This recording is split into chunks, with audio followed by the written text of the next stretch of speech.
His name is Leonard Bale, and he lists houses for bargain prices on Craigslist. The problem is the houses he's trying to sell are in various stages of foreclosure.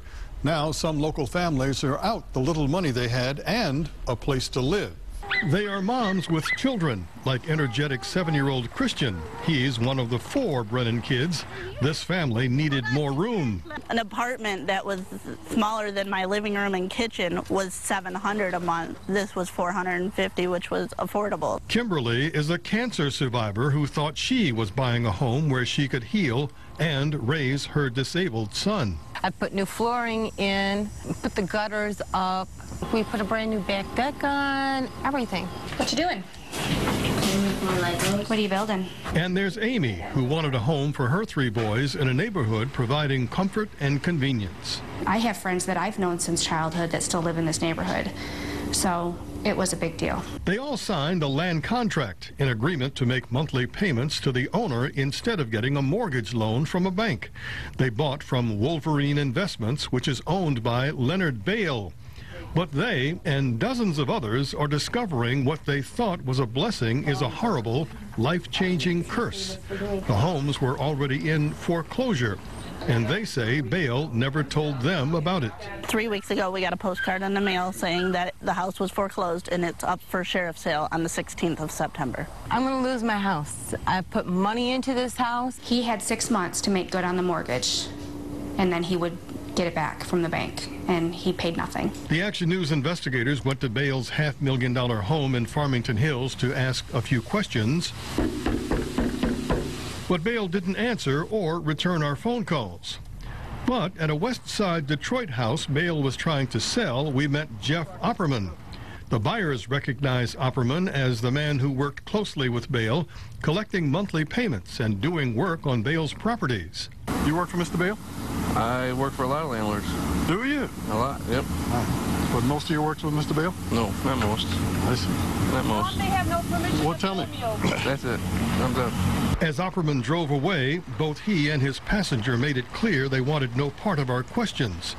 But as the buyers of Bale properties tell their stories, each say they paid Bale between $5,000 and $10,000 down payments, only to find out by chance that Bale didn't really own the houses, like in the case of Jackie Antelak. I moved in June 2010, end of July, beginning of August 2010, Chase Bank showed up to my door looking for Leonard Bale. The home was in foreclosure. Jackie wrote in big black letters, "No trespassing" on the house, because when Jackie stopped giving Bale her monthly land contract payment, she says he rented it out to someone else.